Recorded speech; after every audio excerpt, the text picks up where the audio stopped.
এখানে তো মোমোটা আমি আগে খেয়েছি, আমার বেশ ভালো লেগেছে, কিন্তু টাইপো জিনিসটা আমি কখনো আগে খাইনি। আজকে আমি টাইপোটা ট্রাই করবো। একটু টাইপোটা দেখাও। এটা হচ্ছে মোমো, তাই তো? মোমো তো হাউসফুল।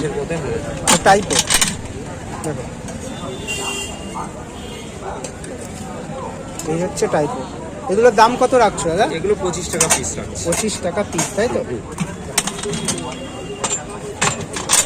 এটাও কি মানুষ ভীষণ পছন্দ করছে? হ্যাঁ, নাকি? পছন্দ করছে। কি কি থাকছে এতে?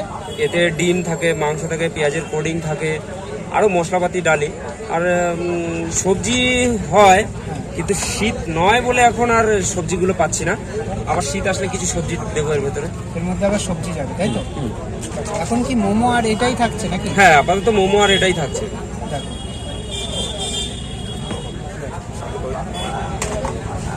এটার উপর দিয়ে কি যাচ্ছে? এটা শেজওয়ান চাটনি যাচ্ছে, যেটা আমি নিজে বানাই, নিজে হাতে তৈরি করি। নিজে সবকিছুই কি নিজে এখানে বানাও? বেশিরভাগ সব নিজেই তৈরি করি দাদা। আমি বাজারে কেনাটা খুব এটার দাম কত রাখছো? এই টাইপের দাম রাখছি 25 টাকা। 25 টাকা, তাই তো? হয়ে গেল।